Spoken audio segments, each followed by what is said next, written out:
আসসালামু আলাইকুম।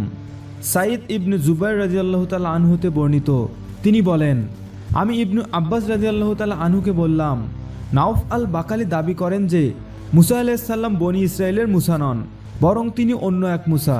একথা শুনে তিনি বলেন, আল্লাহর দুশমন মিথ্যা বলেছে। উবাই ইবনু কাব রাদিয়াল্লাহু তাআলা আনহু বলেন, মুসা আলাইহিস সালাম একদা বনি ইসরায়েলদের মধ্যে বক্তৃতা দিতে দাঁড়ালেন। তখন তাকে জিজ্ঞেস করা হয়, সবচেয়ে জ্ঞানী কে? তিনি বলেন, আমি সবচেয়ে জ্ঞানী।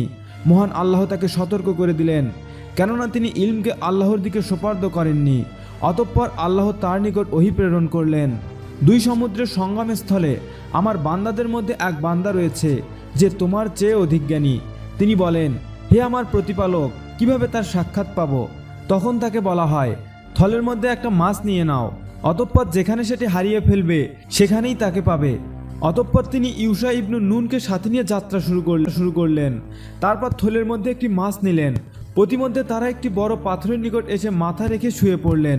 তারপর মাছটি থলে থেকে বেরিয়ে গেল এবং সুরঙ্গের মতো পথ করে সমুদ্রে চলে গেল।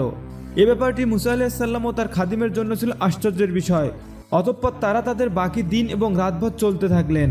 পরে ভোরবেলা মুসা আলাইহিস সালাম তার খাদেমকে বললেন, আমাদের নাস্তা নিয়ে এসো, আমরা আমাদের এই সফরে খুবই ক্লান্ত। আর মুসা আলাইহিস সালামকে যে স্থানে নির্দেশ দেওয়া হয়েছিল সেই স্থান অতিক্রম করার পূর্বে তিনি ক্লান্ত অনুভব করেননি। অতঃপর তার সাথী তাকে বললেন, আপনি কি লক্ষ্য করেছেন, আমরা যখন পাথরের পাশে বিশ্রাম নিচ্ছিলাম তখন আমি মাছের কথা ভুলে গিয়েছিলাম। মুসা আলাইহিস সালাম বললেন, আমরা তো সেই স্থানটিরই খোঁজ করছিলাম।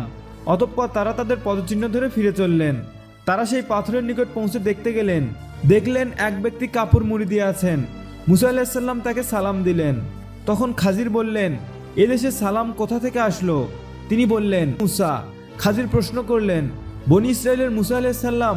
তিনি বললেন, হ্যাঁ। তিনি আরও বললেন, সত্য পথের যে জ্ঞান আপনাকে দান করা হয়েছে তা থেকে শিক্ষা নেওয়ার জন্য আমি কি আপনাকে অনুসরণ করতে পারি? খাজির বললেন, তুমি কিছুতেই আমার সাথে ধৈর্য ধরে থাকতে পারবে না। হে মুসা আলাইহিস সালাম, আল্লাহর ইলমের মধ্যে আমি এমন এক ইলমের অধিকারী যা আল্লাহ তোমাকে শিখিয়েছেন তা আমি জানি না।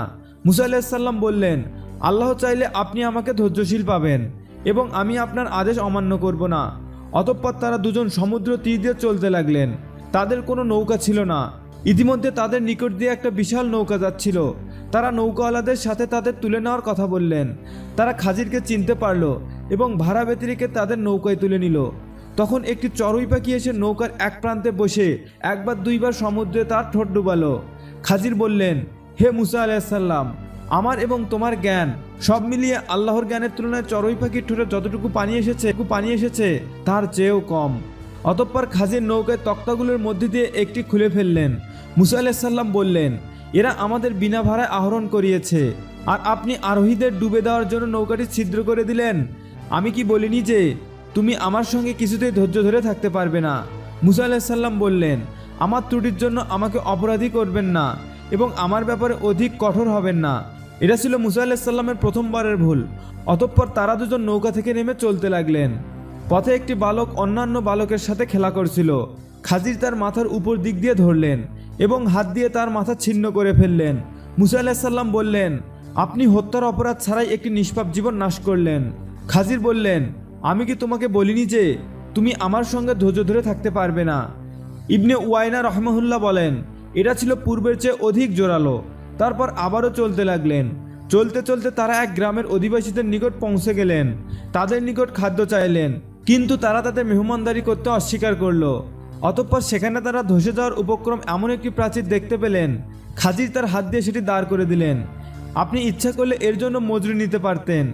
তিনি বললেন, এখানেই তোমার আর আমার মধ্যে সম্পর্কের অবসান। ঘটনাটি ছিল সূরা কাহাফের ৭৭ থেকে ৭৮ নম্বর আয়াত। নবী করিম সাল্লাল্লাহু আলাইহি ওয়াসাল্লাম বলেন, আল্লাহ তাআলা মুসার উপর রহম করুন। আমাদের কতই না মনোবাঞ্ছা পূর্ণ হতো যদি তিনি সবর করতেন। তাহলে আমাদের নিকট তাদের আরও ঘটনাবলী বর্ণনা করা হতো।